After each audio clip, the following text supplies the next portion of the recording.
Hey, what up? This is Zach Guilford from Midnight Mass, and you're listening to one of my favorite podcasts, Pop Culture Pastor. Pop Culture Pastor.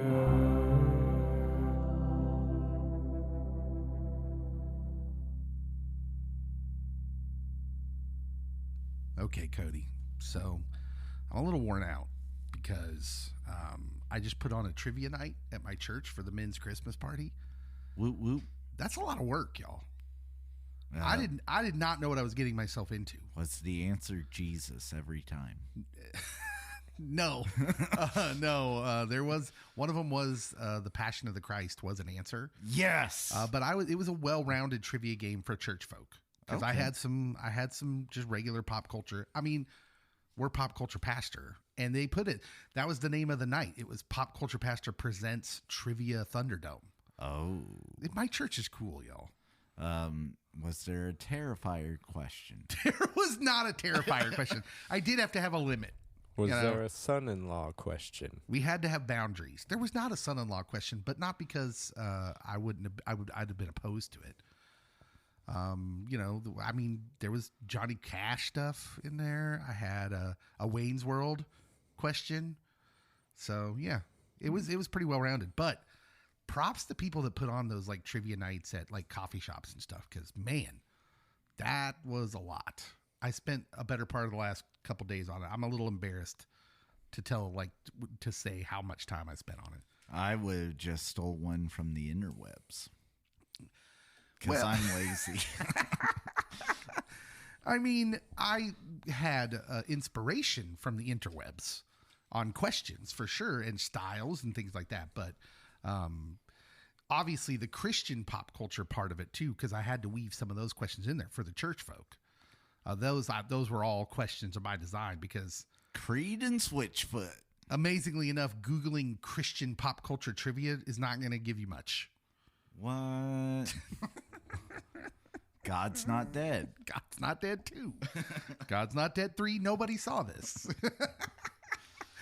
All right. Hey, this is Pop Culture Pastor. My name is Dave. Cody's here. I am.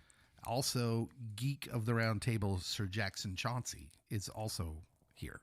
Good afternoon. Now, don't you start with me. Good afternoon. It is that season. And I rewatched Spirited the other day with my daughter, who loves that movie. It is a movie. That movie continues on rewatch now. Came out 2 years ago. Watched it again last year. Watched it this year. And every time I watch it, I'm like, this movie is better than it has any right to be. It's crazy. I'm glad you feel that way. That was a one-off. Yep. No, you Didn't guys, make the what? cut. Okay. I should say right off the bat here, coming up, if you are not listeners, if you're not in the Pop Culture Pastor community group on Facebook, you need to look back through our posts on the page to the link for the community group and join the community group, because very quickly, and maybe by the time you hear this, a vote is going to be taking place for which Christmas movie we're going to be kind of rewind next week. We're going to let the listeners choose. And I will is there one that you think I should include in the poll, Jackson? I know what you're going to say. It's 8-bit Christmas. 8-bit Christmas is Jackson's Oh, I choice. thought you were going to say Terrifier 3. That's not a Christmas movie. It is a Christmas I am movie. laying down the law, Cody. They're my rules. I make them up. The Christmas shoes. Why do you hate me? Like, why are you trying to hurt me? Christmas shoes? Seriously? Nobody's going to vote for that. Rob Lowe and Rob Lowe's family might. All right. So Cody is going to put forward the Christmas shoes. I don't know what I'm going to put forward. You know, I think I'm going to put forward that I have never, this is a real live admission. I have never watched It's a Wonderful Life all the way through. I've seen the whole movie, I'm sure, by watching parts of it. So I think that's most people post like are pre-55. So I will include all 3 of our movies, and then I'll add a couple more too that the listeners had already put forward, because I kind of hinted at this. The Little Drummer Boy. So, yeah, those movies, that poll will go up in the group. Probably might already be up. So maybe check by the time this podcast drops. But yeah, that's coming up, and you can only find it in the Pop Culture Pastor community group. So join the group. I might have to tell people to join the group so we can Christmas shoes it up. Oh my goodness. The fix is in. If I have to watch Christmas shoes, I might throw stuff. I can't believe Rob Lowe was in that. That just blows my mind. Rob Lowe was really hurting from work at that time. Potentially. Okay. We always start off with news. And today we're starting off with, who is the biggest figure in pop culture?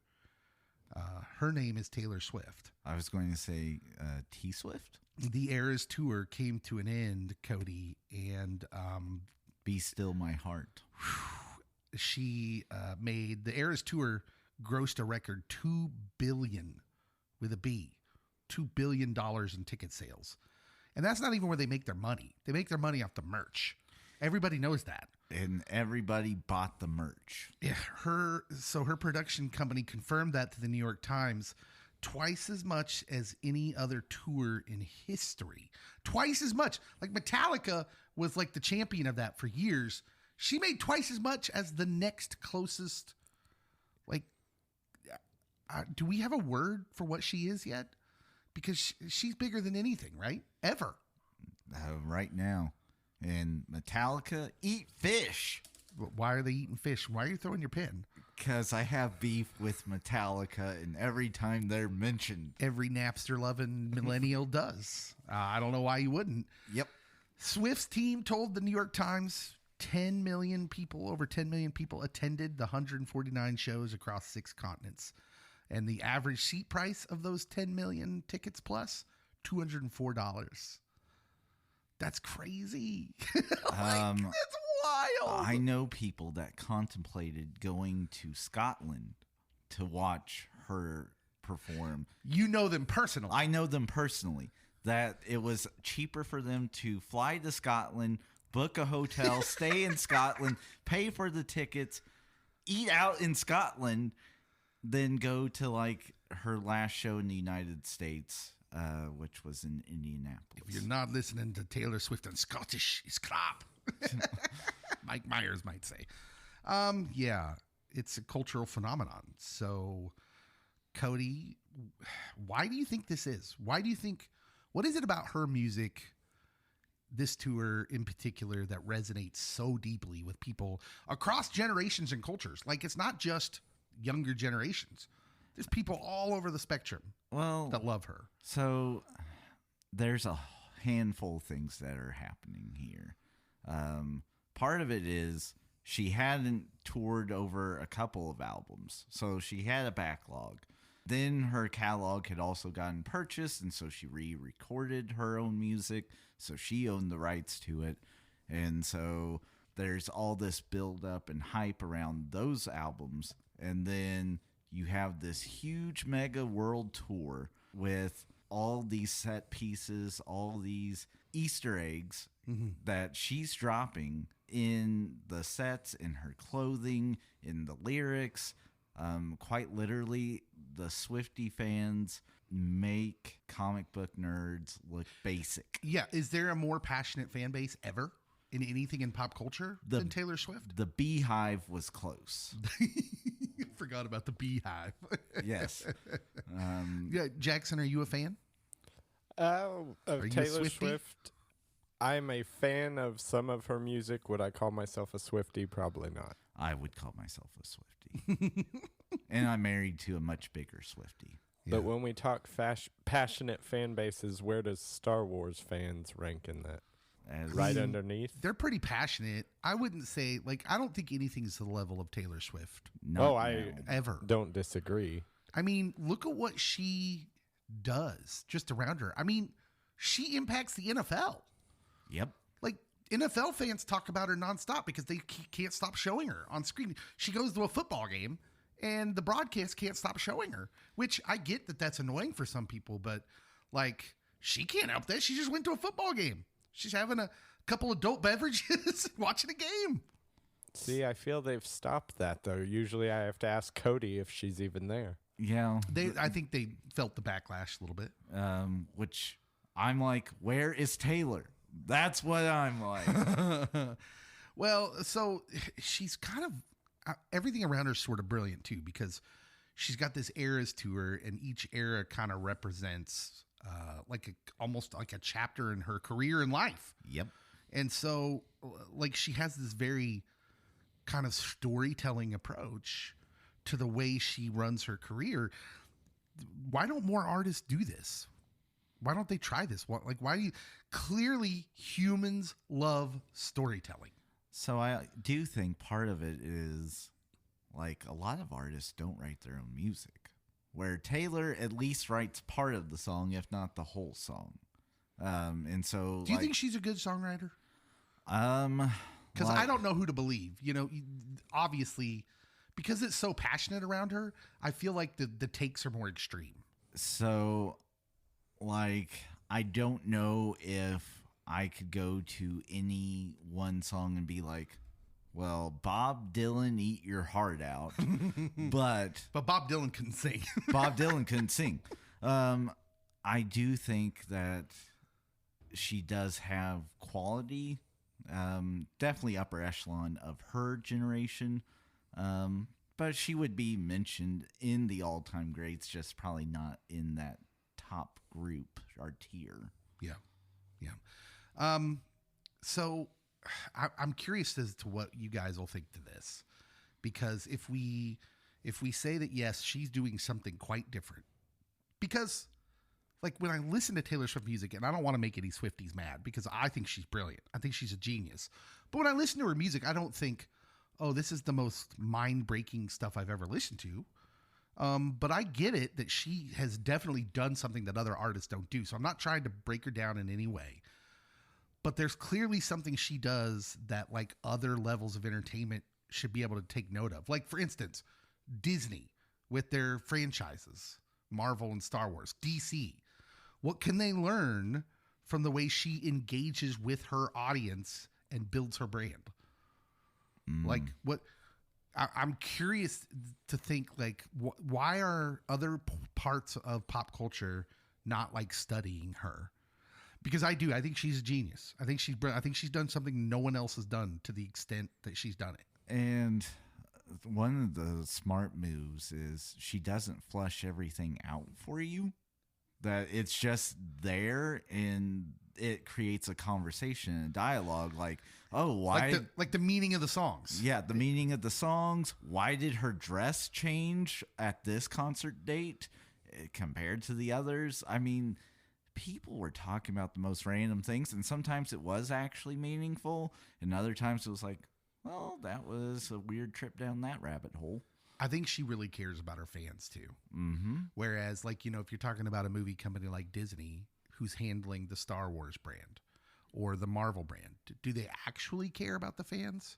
And granted, when you're dealing with those things, I will admit that Disney has a harder job because there's a wider variety of types of people.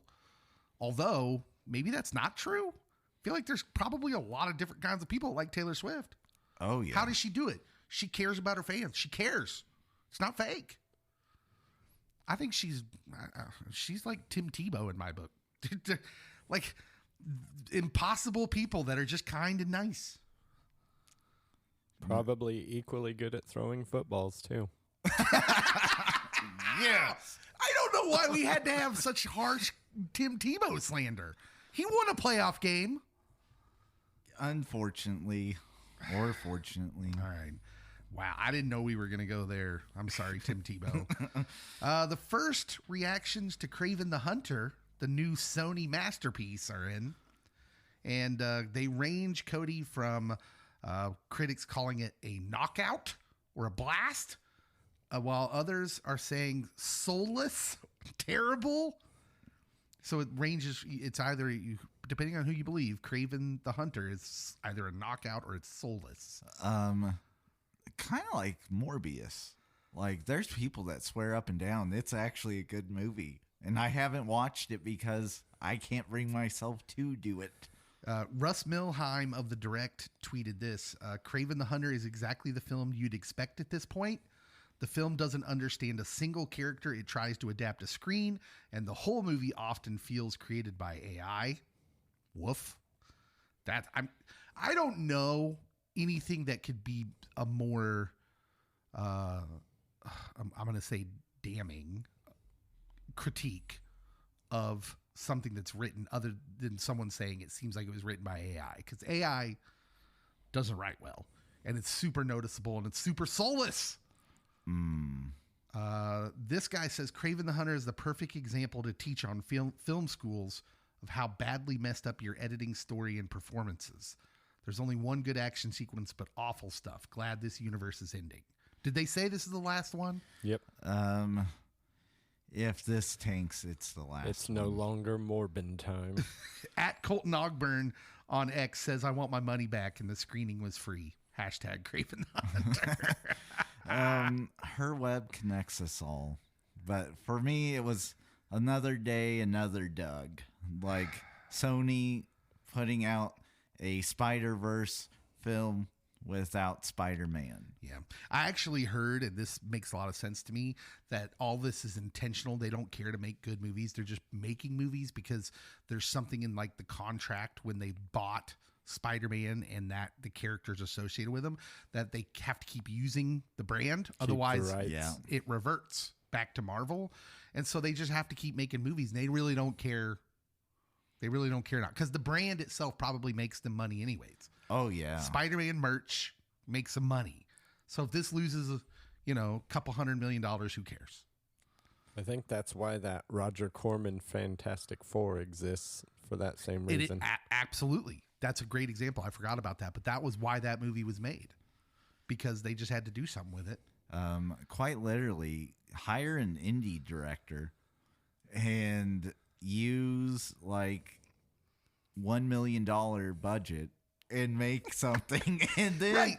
Why not? Yeah, exactly. Why not just try, and it'd be cheaper? Oh, yeah. Say, hey, Chris Nolan, we'll give you $20 million to make a Kraven the Hunter movie without Spider-Man. Do you think you could do it? He would do it far better. How much money would it take to get you to just do it for us? And you get total freedom. Make it however you want, because we don't care about the subject material. If Sony was smart, what I'm about to say is the most bananas idea, and you'll be like, don't ever say it again. Are you gonna say Taika Waititi? Zack Snyder. You get the Snyderverse the fans, Sinister Six, directed by Zack Snyder, and you get the Spider-Man affiliated people. The Sinister Six by Zack Snyder with still no Spider-Man. I figured you were going to say Wes Anderson with Owen Wilson. Looking forward to seeing who Jason Schwartzman's going to play in that movie. Comedian and actor, this is from EW, Entertainment Weekly.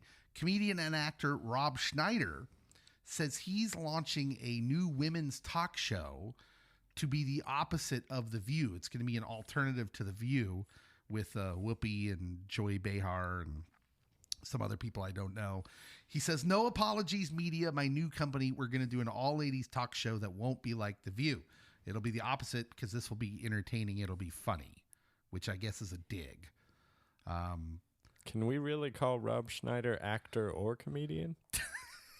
Did anyone ask for this? Let me. Who's his target audience for this? Because this is clearly political. Mm-hmm. Yes. He doesn't like The View because they're usually coming on the liberal side. Although I've always been impressed that The View usually has that like one conservative lady.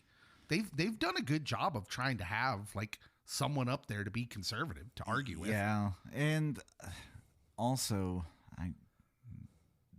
it's been on for 100 years. Yeah. Like at this point, it's just there. I don't understand. I honestly, and I hate talking about politics. Everyone knows that listens to this show.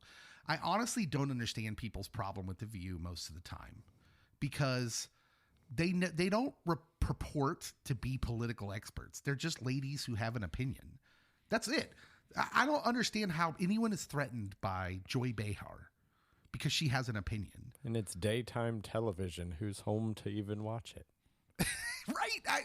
Grandparents. I don't know. I just think the view hate is weird. I think it's weird because they say things I disagree with and I hear about them. Yeah. Do I care? No. I think he's using something that is definitely a hot button name and trying to draw some potential viewers and maybe sponsors for his show. Yeah, let's just get to the bottom of what you just said. He's using. This is what I don't like about a lot of quote unquote Christian entertainment is it's often conservative entertainment, and I don't think it's sincere. They don't actually care about their viewpoints. They're just trying to get conservative and Christian money. And that is it's not dishonest. It just is, but it's exactly like the rest of Hollywood.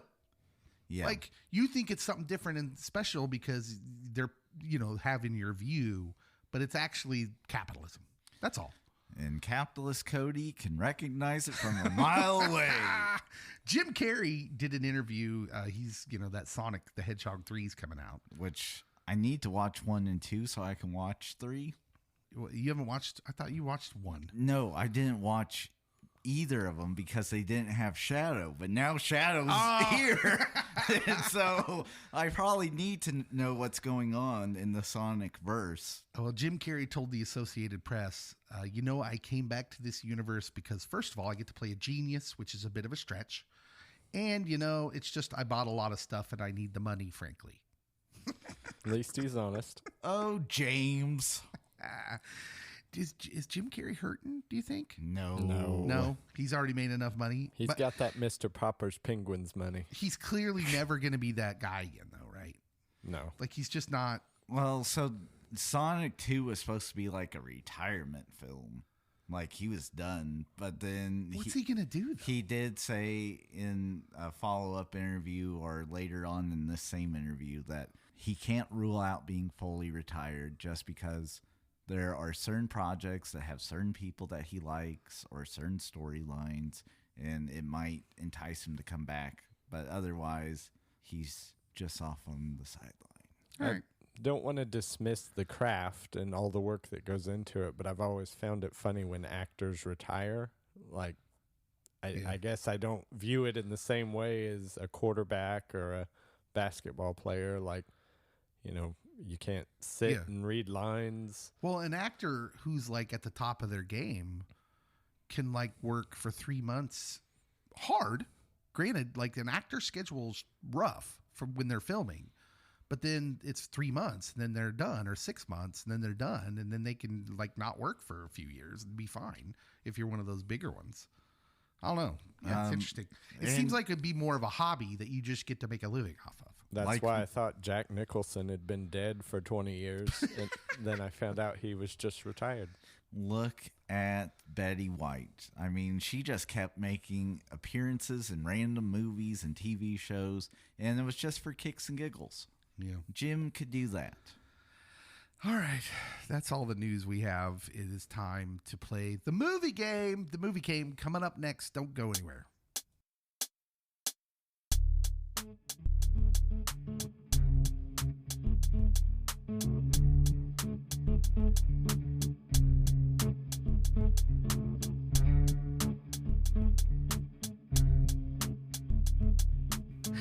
In between the recording there, we were just talking about Cody's exploits into Dogecoin. That'll be on the outtakes. It will. There are people like feverishly looking through our podcast listings now to find outtakes, which don't exist. He was definitely talking about Doge. I was. Yeah. And other random crypto. Stay tuned. Maybe we'll get Elon Musk on the show. Probably not. Probably not. Elon. Not even if we said we were going to talk about Dogecoin? I doubt. He's a strange dude, huh? A little bit. To say the least. Eccentric. Okay. It's time for the movie game. Jackson and Cody know the rules. In front of me, I have 3 Rotten Tomatoes movie profiles. One for a certified rotten 12% movie. One for a mediocre 64% movie. Ugh. And one a certified fresh movie 100% on Rotten Tomatoes. Perfection. Jackson, which one would you like to try and solve? Give me the 12. He's going for the Trash bad is one. my life. All right, here we go. Level 1, it's 12% certified rotten. The movie came out in 1997. Next, level 2, the second build actor, George Clooney. Oh, no. George Clooney is the second build actor for this 12% rated movie in 1997. I have one where he is the first rated actor or first build actor that was probably a 12%. I forget if we guess and we're wrong, do we stop or do we keep No, going? you just Okay. guess. You throw out a guess. Yeah. The Peacemaker. It is not The Peacemaker, but that is a George Clooney movie. Number 3, the audience score. Oh, it's a little bit higher, 16%. Audiences clearly hated it. So 12% critic score, 16% audience score. The second build actor is George Clooney. One Fine Day.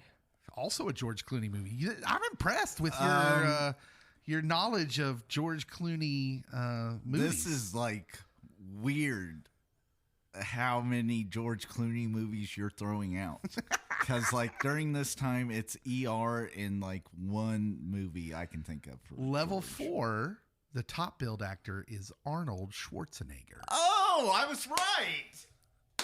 Oh. Batman and Robin. It is Batman and Robin. Is tricky because Arnold was top build. I even forgot though Clooney that. was Bats.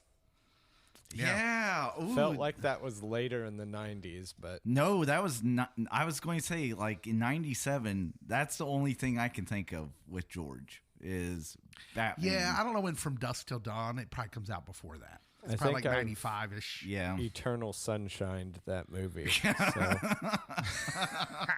All right, Cody. There's a 64% and 100% Rotten Tomato scores. Which one are you trying to solve? Let's go hundo. We're going to go the 100%. I'll put that one over here in case we need a tiebreaker. The year this 100% movie came out was 1995. So we're sticking around the 90s. Oh, this is rough. Yeah, 100% movie in 1995. There's not many perfect Rotten Tomato scores. That means no critic had any bad thing to say about this movie. I feel it must be a Tom Hanks movie, but I don't know. Okay. On to the next one. Second build actor, Tim Allen. 100% certified fresh, 1995. Second build actor, Tim Allen. Jungle to Jungle. It is. I imagine there's a reality where Jungle to Jungle was rated 100% on Rotten Tomatoes, and No, I'd like to go. I'd like to go there. I'd Jungle like to go Jungle there. was 99%. Number 3, the audience score takes a dip, 92%. Only 92% of the audience liked it. This 100% critical. Toy score. Story. It is Toy Story. You win this round at level 3. I was willing to the risk movie game. Jungle to Jungle. The Jungle. But I was right. It was a Tom Hanks movie. It was. He's the top billed actor in Toy Story. But it was rated 100%. That is worthy of a 100% rating, by the way. Pixar does a good job. Pixar did a good job. Pixar used to be can't miss, but I don't think they're can't miss anymore. But they're still high probability. Yeah. Yeah. All right. That is it for the movie game. We go to the next segment. When we come back, it's time for a pop culture draft with a very Christmassy and festive theme. Christmas Sidekicks when we come back.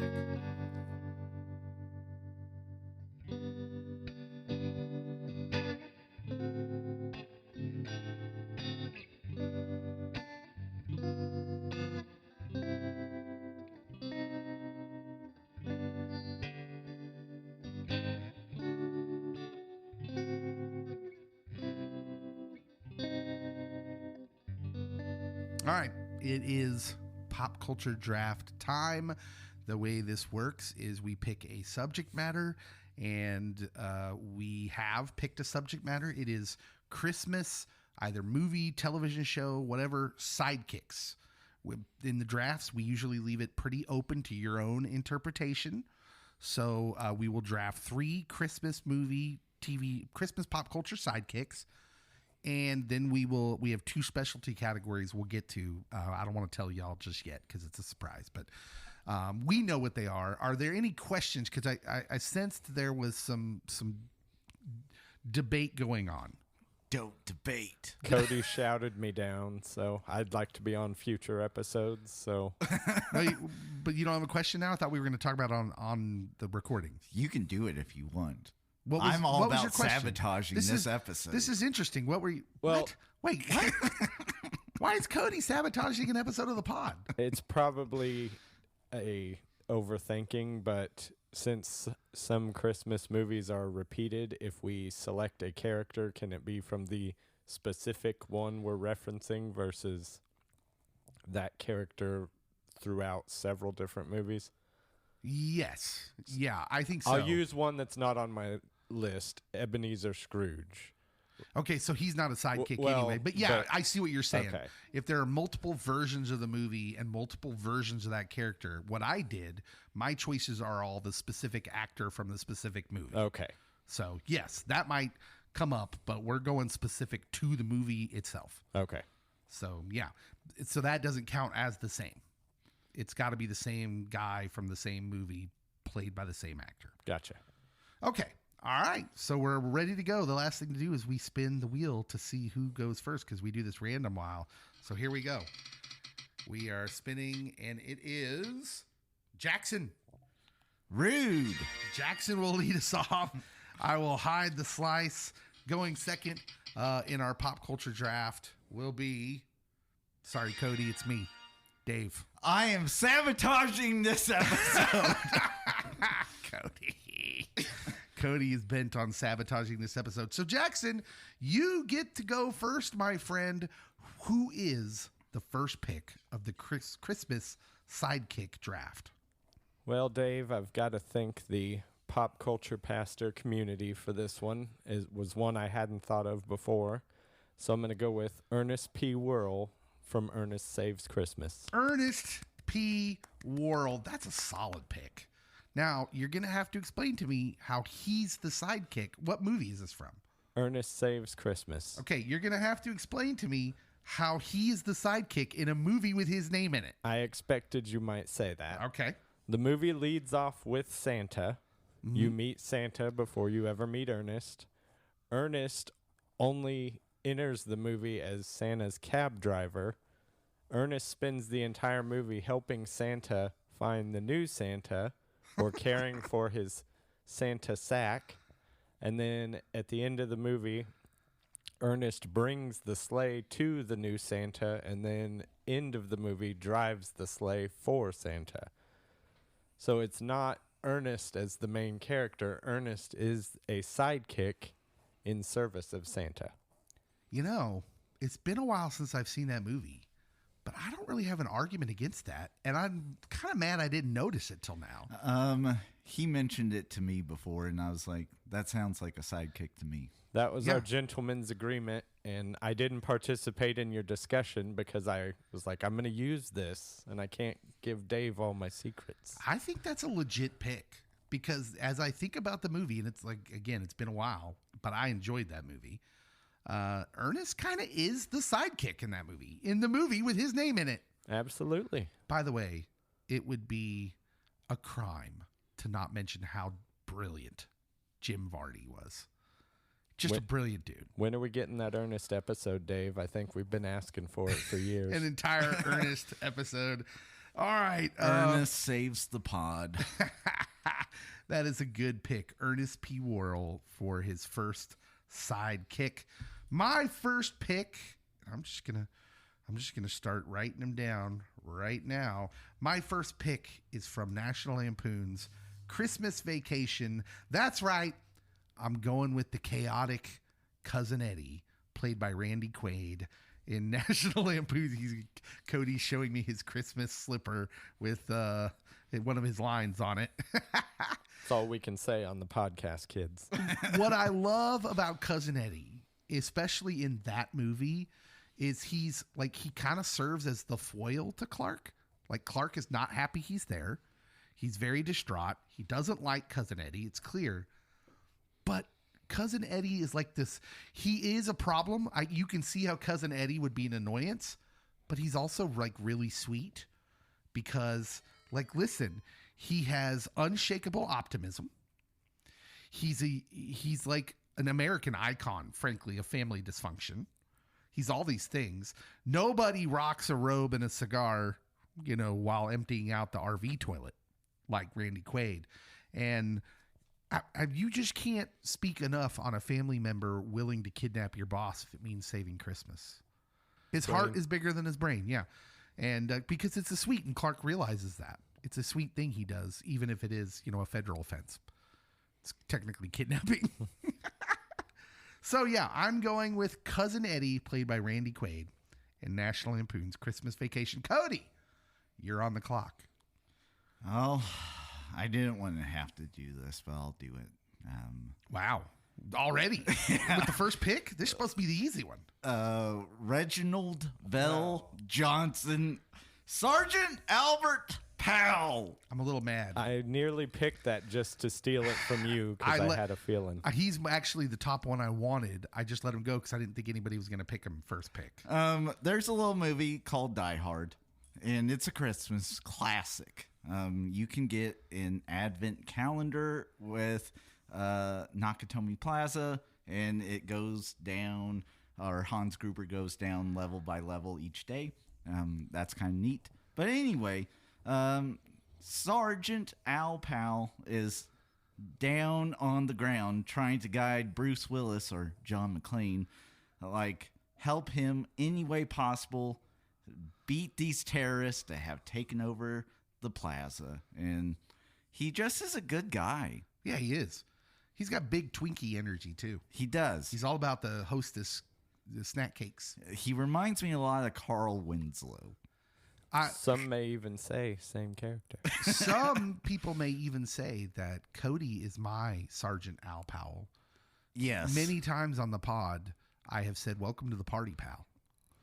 No times I've said that. Yeah. All right, man. That's a solid pick. You got anything else you want to say about Sergeant Al Powell from Die Hard? He's just really nice. Rewatch that movie and see, how rude John McClane is, how grave of a performance Alan Rickman's doing, and then, Reginald. He's really nice unless you're that kid with the ray gun. Yeah. But, McClane's just a fly in the ointment. He's just a guy trying to make it through the night. Jackson, who is your number 2 Christmas sidekick pick? I'm going to go Ghost of Christmas Past, specifically from The Muppets Christmas Carol. The Ghost of Christmas Past. Okay, tell me about him. Well, she is a terrifying doll something hybrid who terrified me as a child. Do we know who did the voice? I do not. Oh, man. I just know that... Is it a real person? Does she say anything? Yeah. Okay. She's the one that probably talks the second most. But her main contribution is she heralds along Michael Caine to sing my favorite song in a Christmas movie, When Love Is Gone. Now, but that one was the one that was cut out, right? Yes. You have to watch the unedited version. Yeah, the unedited version or the special features on Disney Plus, I believe. Mm-hmm. Little Easter egg for you kids out there. She's the first person to crack Scrooge's veneer and, really get to the heart of the matter with Scrooge and expose that past and what made Scrooge Scrooge. So she starts him on the journey. Obviously, she doesn't see it through, but that is my second round pick. Yeah. Quality. Good selection. I echo the scary part. That was unnecessarily scary. I think she's supposed to be a doll or a child or some mixture of it. Or a demon. Look it up, kids. It's probably, my favorite thing about the Muppet Christmas Carol, too, is the guy. Who's the guy that plays Scrooge? Michael Caine. Michael Caine, right? Sir Michael Caine to you. I love that he's in a Muppet movie and he's like, I'm playing this completely straight. He's like, this is going to be the best depiction of Scrooge ever, and I'm surrounded by puppets. I would still put it up there. Oh, yeah. No, I'm being dead serious. I really want there to be a gladiator version with Muppets where Russell Crowe is just acting with Muppets. And you see Russell Crowe chop off the Muppet heads. I think that would be damaging to the children. Yes. All right. My next pick is also one of the ghosts of the famous Christmas Carol story. I'm taking the ghost of Christmas Present from the movie Scrooged with Bill Murray, played by Carol Kane. She's the ghost of Christmas Present in this movie. She brings brutal honesty to the table with an emphasis on brutal. The ghost of Christmas Present gets to pack a big punch, and she gets to pack it literally. I mean, already when they're showing Scrooge the present in any iteration of the story, that's the one where you were a jerk to these people. Now you get to see how these people are living. And you don't, makes them feel all guilty. So it already packs a punch. She's iconic in this movie. Carol Kane, brilliant physical comedy, her tough love approach, best use of a toaster in a Christmas movie ever. She, just slams his face with the toaster. It's hilarious. Have you guys seen this movie? That's a bit rude. You've seen it once, Jackson. I have seen it at least once, and then bits and pieces 100 times probably. Okay. So, yeah, that's my pick. The Ghost of Christmas Present, played by Carol Kane in Scrooged. Cody, who is your number 2 Christmas sidekick? Well, I had to look his name up. Oh, wow. All right. We're going deep. He was going to be my number 1 pick until you guys took your picks. And then I was like, fine, I will take Reginald. But Larry D. Mann. And you might be like, who is Larry D. Mann? I am. He is D. Mann. He is. Yukon Cornelius from Rudolph the Red-Nosed Reindeer. All right. And I would argue he is the sidekick throughout the whole movie. To most of the big characters. Not Hermie the elf? Because he's the sidekick to Hermie, so Hermie could get his dentistry practice up and going because he's the one that takes out the Bumble and is like, oh, you got to rip its teeth out. And then he also is the one that tells Hermie, you got to make a pig sound. Oink, oink, oink, oink. And He's like it's like sidekick Inception. Yeah. He's a sidekick. And he is the one that finds Rudolph, and it's like, oh, I'm going to take you to the island of misfit toys, and then he can find you gold and silver, or at least try to, and tell you if the snow tastes like it or not. And he has some hilarious lines. And he also taught the Bumble how to be nice, and he helped Santa Claus and Mrs. Claus get the star on top of the tree. So without Yukon Cornelius, this whole movie doesn't happen. Yukon is the operational part. He might be the best sidekick ever. Yes. Is in that description. Yukon Cornelius, you know a lot about that story. I love Rudolph the Red-Nosed Reindeer. Was that a childhood favorite? I was always Yes. a Charlie Brown Christmas kind of kid. That was the one I couldn't miss. But you were Rudolph. Yep. Was that just stop motion? That wasn't claymation. That was too old for claymation. It was stop motion, right? I'm pretty sure. Yeah. It's good stuff. It's the old school stuff. All right, Jackson, who is your third and final pick for Christmas sidekick? All right, Dave. I'm going to get controversial on you for a minute. And I'm going to take the Count of Monte Fisto himself, one Apollo Creed. Yeah! What? Wait. It makes me feel better for what I'm about to do in 2 picks. Okay. Apollo Creed from which Rocky movie? Rocky IV. He dies in Rocky IV. Exactly, Dave. I didn't say he was successful as a sidekick. But All right, state your case. okay, through Apollo's sacrifice, Rocky brings He got his butt kicked in the ring. Rocky brings America the ultimate gift of ending the Cold War and delivers a speech that will go down in history for its artistry. Wow. Dave, if I can change and you can change, everybody can change. He basically won us the Cold War. Absolutely. And you're the saying greatest gift of all. Apollo's sacrifice was necessary. This is a Christmas movie. Oh my goodness. How do we never see this before? We're pastors. The victory, the all-encompassing victory is brought on by the sacrifice. It is. This is a Christmas movie, and it happens at Christmas. And that's why they bring me on the show, kids.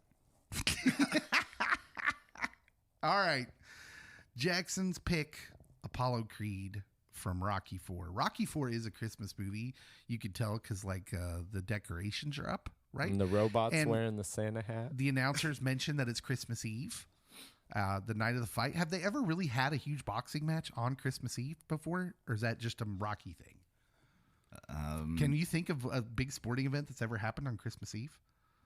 I think most Football. things other than football stay away from it. Maybe Yeah. the NBA. I even think football doesn't I don't know if there are bowl games on Christmas Eve. I know there's some on Christmas Day. I mean, there would be pro games if Christmas Eve falls on a Sunday. That's true. Yeah. That's a great movie. I'm going to allow it just because Rocky IV is one of my favorites. And it did win us the Cold War. That's just historical. Yep. All right. It's time for my third pick. My third pick is going to be Phil Davis, played by Danny Kaye in White Christmas. Listen, if you've never seen White Christmas, Phil Davis is the best wingman in Christmas movie history. He just wants to find Bing a girl, a dame. He's trying to find him a dame because Bing's not getting any younger. You know, I don't know how old he is in that movie. Maybe in his 50s. The whole plot of it is he's single. It's rough being Bing Crosby. And they come across the Haynes sisters, and it's Phil, man. If it was Bing was, I don't know whether he was painfully shy in this movie or what it is, but he's old. He's too busy with work. He's not interested, but he clearly is interested. He wants to have a wife and a family and a kids and all that. But he's just too busy. He won't slow down on us. So enter Danny Kaye as Phil Davis. By the way, he's also helps Bing be part of the greatest song and dance team in the country. I mean, he's the glue. And He is. his Technicolor wardrobe, chef's kiss. And you never know when you might need your Christmas sidekick to just bust out in a spontaneous tap dance. That might be a thing that has to happen. It is. So I'm going with Phil Davis, played by Danny Kaye in White Christmas. Don't have a lot of Bings anymore. Gonna need that name to come back. Yep. They don't make them like Bing anymore. Well, maybe they do. Just not Maybe. the singing part. Yep. All right, Cody, who is your third Christmas sidekick pick? Sir Ian McKellen as Gandalf. What?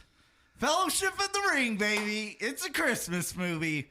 How? The Fellowship leaves in part on December 25th.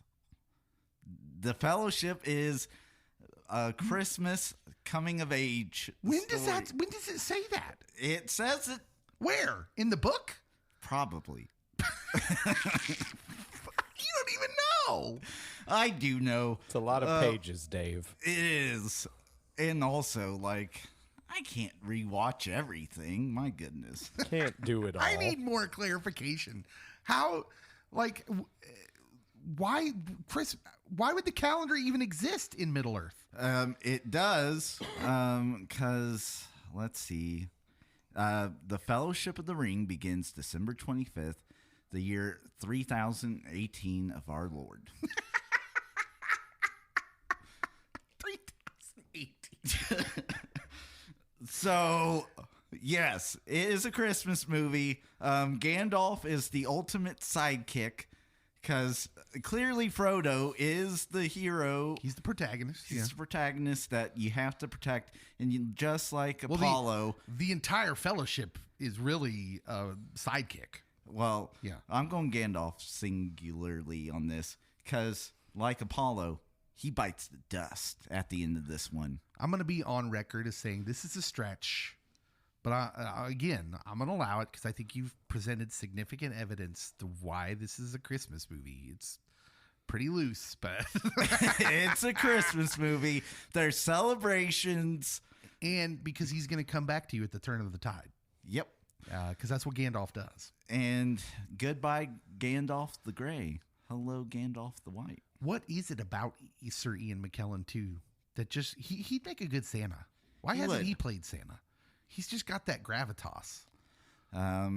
Maybe it's too on point. Yeah, maybe. All right, so those are we've each made our 3 Christmas sidekick selections. Now it is time for the non-human Christmas sidekick. We will now draft our favorite non-human Christmas sidekick. Jackson. I was hoping I still got to pick first. Oh, yeah. We maintain the same order. I feel like there's just a couple in this one. No, there's 100. Yeah, yeah. This one. Listen, if Gandalf is a Christmas sidekick, then anybody is. Well, I mean, who are we fooling? Well, I'm going to take a safe, reliable pick and say Max from How the Grinch Stole Christmas, When the Grinch Stole Christmas. You choose. Yeah, that's a solid pick. I think that's got to be the number 1 prospect, right? Yeah, that was my feeling for sure. I didn't have a second choice, so I'm glad I got to pick first. Oh, I got 3 of them, so I'm excited to hear it. But Max is dependable. He's always there for the Grinch, even when he doesn't agree with how the Grinch is conducting himself. Maybe the most loyal Absolutely. Christmas sidekick. Willing to let an antler be tied on his head and go with it. Just that is really the kind of the quintessential character from that. I mean, I reference him probably more than the Grinch definitely the most memorable. Real talk. The underrated movie, Christmas movie, in my opinion, the Jim Carrey version. And I get a little misty when Taylor Momsen as Cindy Lou Who sings Where Are You Christmas? Just makes me a little emotional. I'm not really sure why. I think it's just a song. It's good stuff. I'm sorry. Were you done? Jackson was about to cry himself. I'm a OG fan, but I appreciate where you're coming from. Yeah. All right. Here is my pick, and it is Narwhal in Elf. The Narwhal in Elf. Short but sweet impact. I know he's not in it that long. He has 1 line, but he delivers that line in the most iconic way possible. And it's encouraging. It's edifying. He says, "Bye, buddy. Hope you find your dad." And yes, he does find his dad. He's not major, but the warmth and the encouragement in that as he's embarking on his journey is something we all need. He's a unique character in a world where there's elves and reindeer. The narwhal's kind of different. He's unique. And they remember the narwhal, right? People remember that. There's a Funko of the narwhal. He's that important of a character. He's the ultimate hype man. Woo! Yeah, hope you find your dad, buddy. He is, let's be honest, nobody saw Talking Narwhal coming. Nobody remembered Talking Narwhal on this side of the room. We're lost over here. I'm going with the Narwhal in Elf. He's the best Christmas non-human sidekick. Okay. Cody, take it away. This is where I derailed the podcast. Samwise Gamgee. This is where you derail it? I thought that already happened. So I'm going with... Please say you're not taking Samwise. Doctor Who. A Time Lord. Yes, he's an alien. He's an alien. I'm sorry. I went with an alien. A very specific episode.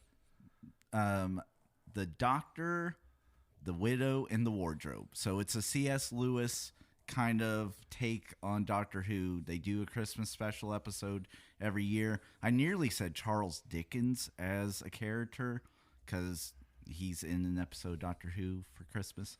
But no, the Doctor is like Ernest in this one, where he is helping a family, and the family really is the central focus, and all the actions happening around the family.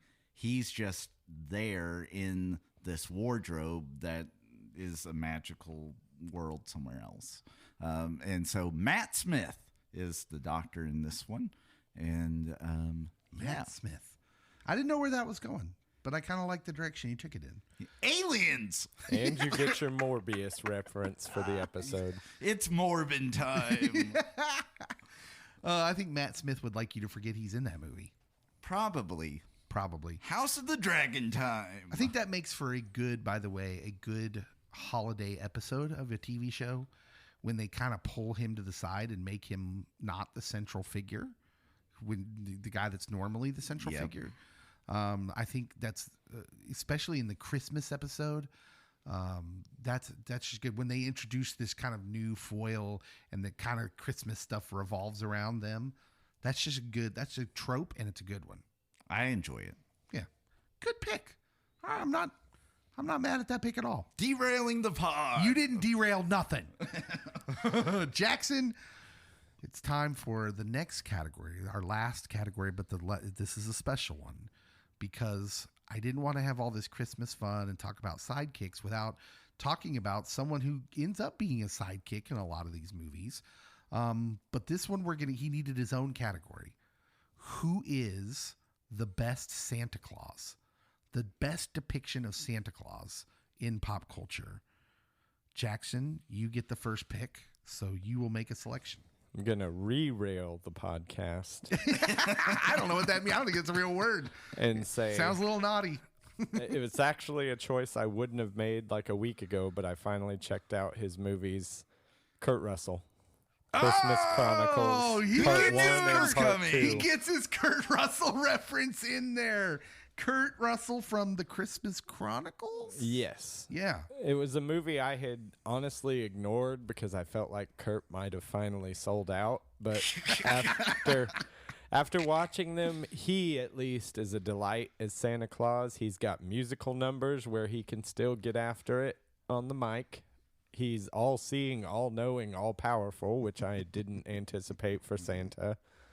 And I will say I kept waiting for him to scream obscenities at the children because I had seen far too many Kurt Russell movies where that had happened, so I was waiting for it. But he's an absolute delight. And then you get Goldie Hawn in the second one, so you get Kurt and Goldie. Finally, great team. Absolutely. Is Mrs. Claus, and it's a good time. I haven't decided if it makes the yearly rotation, but it's a strong candidate. It is. It's another one of those newer Christmas movies. This one's on Netflix. Yes. And there's a sequel, Christmas Chronicles and Christmas Chronicles 2. And it's another one of those ones where I'm like, and I don't know if I'm just easy to please when it comes to Christmas movies or what, but I think it's like, it's better than it has any right to be. Absolutely. Yeah. And Kurt Russell's your guy. You love some Kurt Russell. I had hoped, like, imagine it was the same character that appeared in Big Trouble in Little China, but now he's older and he's somehow Santa. That's what how I wanted him to play it. Probably good he didn't play it that way. I was looking for him to be the fireman from Backdraft, so that's why I was waiting for the obscenities. But thankfully, the very sullen dad who's lost his family from Stargate. Yes. He's a man for every season. That dude would be a severe Santa Claus. I'm just thinking Wyatt Earp. What? Christmas is coming with me. All right. My Santa, I'm going to take from a little movie called Violent Night. I am taking David Harbour, who plays Santa Claus in Violent Night, which is, if you didn't see this movie, I was stunned by this movie, by the way, because I thought it was going to just be junk. And did we talk about this on the pod? I feel we did. I don't think it had a whole episode, but we talked about it. Yes. It might have been in Pop Culture Lately episode where we talk about the things we've liked. This really is like a Die Hard / Christmas movie, but they did it intentionally. And Harbour Santa is gritty and tough, and he's got like very human qualities. He's a broken dude, but he's got like the heart of gold beneath the tough exterior. He's heroic, like we expect Santa to be, but a lot of emotional depth to it. But frankly, he's just Santa Claus meets John McClane from Die Hard. he can wield a sledgehammer and chug milk like it's water. So, I mean, what's not to love? He's an action hero Christmas, needs. He's got perfect one-liners. Santa's coming to town, and he's bringing the pain. Because why wouldn't he? We just needed a new take on Santa. Yeah. And even after all that, even after he's been all actiony, he still looks the part. He looks like a guy that kind of looks like Santa Claus. I dig it.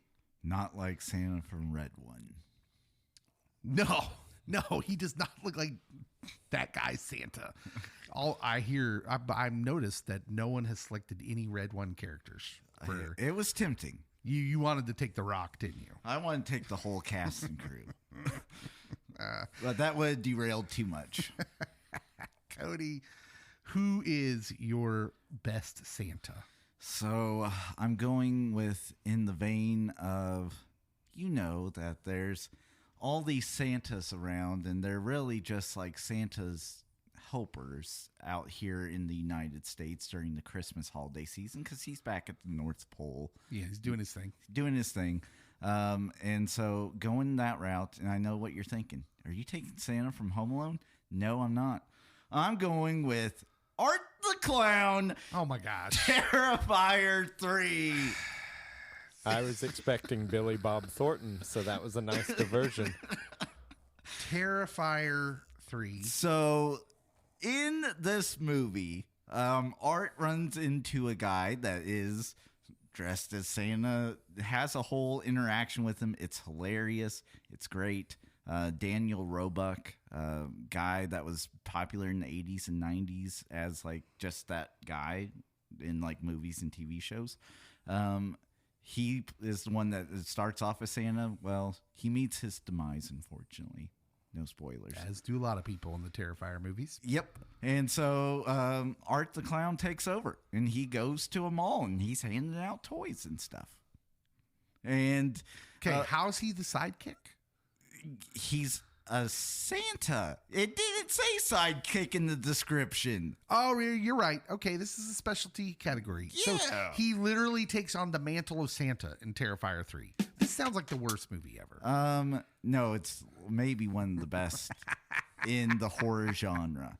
But like, no, he plays Santa at a mall for a little bit, and then he gets kicked out, and then. Why does he get kicked out? And then nothing else happens after that. No, something else does happen after that, but it's a little too gory. You have to tune in to Pop Culture Pastor After Dark for that. Hours. Cody is a fan of the scary movies. Not really. My wife is, but by association. But Terrifier 2 and Terrifier 3 just like really stood out, and so yeah. Special bonus question before we leave. Jackson, if you were going to live inside one of the worlds of one of these Christmas movies, which would it be? Wasn't expecting I bonus know. questions. That's why I like to ask these questions, because you get an honest answer. Well, you know what? I'm going to weasel it in there because I try to on all the Christmas conversations. The 8-bit Christmas universe. we did live in that universe. I didn't live in that universe as much as I would have liked. You're not Gen X. But just the pursuit of the Nintendo and, living in that stage where you still had toy stores and, everything wasn't as accessible as it is now. You dealt with the fact that supply and demand, things would get sold out routinely. So I love the world we have now, and the conveniences that come with it, but just that take back to, that simpler time when, things just kind of had a little more, I guess, acclaim and mystique to them. Yeah. 8-bit Christmas is great for the nostalgia. Absolutely. It's wonderfully nostalgic. And we need to make Cody watch it. Has he not watched that? No. Well, the listeners are going to have their chance when they get to vote. Christmas shoes. On what we're doing. Cody, if you could live in any Christmas movie world or TV world, where would it be? It's going to be Home Alone, because I haven't mentioned Home Alone, really. That is weird. And I love Home Alone, but he doesn't... the old man, Marley, that's a lame sidekick. Or a pigeon lady. I would just like to live in that world because it's still a world where you can use the excuse the electricity went out to be late. Yep. I didn't have an alarm. Also, like airport lines were way different back then. Yeah. They were just running, sprinting right up to the gate, weren't they? Yep. And I would like to meet the wet bandits. That's me. Cody wants to be a wet bandit. Pretty much. Lucrative career. This be a little out of left field. I think the movie world I would like to exist in Christmas would be the Santa Claus movies. I don't know why that version of the North Pole just appealed to me. I just kind of dug that. I like Bernard, the head elf. He was on my sidekick list. I was prepared to draft him if I needed to. Thought he'd be your first pick, so I didn't even bother. Sure. But yeah, you can't pick like the North Pole and elf with Will Ferrell seems a little too rustic. Like they're roughing it a little bit. I'm not down with that. The North Pole in Tim Allen's Santa Claus movies seems like you got everything you need there. Because I want the creature comforts. Like I want Wi-Fi. I want all the things, and I think that one they got it going on up there in that North Pole. I almost derailed the pod by picking the first Santa Claus before Tim Allen in that movie as my sidekick. His sacrifice led to Tim Allen and Judge Reinhold becoming supportive parents. Judge Reinhold should have been a draft pick. Someone should have drafted Judge Reinhold from Santa Claus. I'm a little disappointed that no one drafted Gizmo. Gremlins, yeah. Is Gizmo a sidekick, though? I would argue he's the star. Well, he becomes a fan favorite, but I think that it's about the people trying to... Yeah, you could have picked Stripe. Zach, what's his name? I'm thinking Galifianakis, but that's a different Zach. Yeah. Zach somebody who is Zach Galligan, I think is his name. Yeah, there you go. Who is the main actor. I don't think he's the main hero of that movie. I think he's the sidekick to Gizmo. Yeah. Poor Zach. Yeah, all I remember from that movie is Phoebe Cates. Guys that I thought might get selected that didn't. Hermie the Elf I had on here. Flick, played by Scott Schwartz from Christmas Story. Nobody selected Flick. Aslan. Okay. Santa Claus appears in The Lion, the Witch, and the Wardrobe. I was going to say, he was on my list, and I was going to just start naming all the animals, so then Jack didn't have one. And then I did have on my list, but didn't draft him, Pastor Phil, played by Dwight Yoakam from Four Christmases. Solid. Watched that recently. Yeah, it's a great movie. He's a great Christmas sidekick. He'll keep your divorced mom company. Poor Linus did not get a mention. Oh, Linus would have been a good one, too. I was thinking Scott Farkus's sidekick from Christmas Story, but the fact that I don't know his name tells you that's not a solid pick. Scott Farkus is Toady, because in that world, you're either a bully, a toady, or one of the people who get bullied. The rabble, as he says. Yeah. All right. What would be your sidekick selections if you were in our shoes? You will get to vote on who drafted the best team of Christmas sidekicks. That, of course, again, will be in the Pop Culture Pastor community group. We don't usually do that. I usually post it on the main account, but we're moving it to the community page because we'll get more interaction there. Can you recap who's like? Yeah, Jackson drafted Ernest P. Worrell from Ernest Saves Christmas, played by Jim Varney. He drafted the Ghost of Christmas Past, played by, we're not really sure. She's just like a ghostly, Muppety apparition from Muppets Christmas Carol. And he drafted Apollo Creed, who, due to his sacrifice, made Christmas and won us the Cold War in Rocky IV, played by Carl Weathers. Of course, his Santa was Kurt Russell from the Christmas Chronicles, and best non-human sidekick, Max, How the Grinch Stole Christmas, which is a solid pick. Cody's team, Reginald Vell Johnson, who played Sergeant Al Powell in Die Hard. Yeah! I was mad because I wanted to take that pick. Larry D. Mann, who voiced Yukon Cornelius in Rudolph the Red-Nosed Reindeer. It's also a solid sidekick. Then he went a little crazy and picked Gandalf, from played by Sir Ian McKellen in The Fellowship of the Ring, as a Christmas sidekick, which I'm going to do all kinds of reading tonight because I got to know more about that. His best Santa was Art the Clown from Terrifier 3. He's in full derail the pod mode at this point. And then his non-human was Doctor Who, played by Matt Smith, his version of the Doctor from a specific episode, The Doctor, the Widow, and the Wardrobe, which I actually dig that pick. That's a thoughtful pick. I thought it was. Be that guy, Cody. My team, Cousin Eddie from National Lampoon's Christmas Vacation, played by Randy Quaid. The Ghost of Christmas Present from Scrooged, played by Carol Kane. Phil Davis, played by Danny Kaye from the beloved Christmas movie White Christmas. My Santa was David Harbour from Violent Night. And my non-human was the Narwhal from Elf, who I have no idea who voiced it. But he had that one spectacular line. Way to go, Narwhal. I, too, listeners, hope you find your dad this Christmas season. Don't forget to vote on the community page. You're going to have to join the Pop Culture Pastor community group on Facebook to do that, and subscribe if you're not subscribed, and review the podcast if you're going to give it 5 stars. If you're not, don't bother. We'll see you next time. Pop Culture Pastor. Pop Culture Pastor.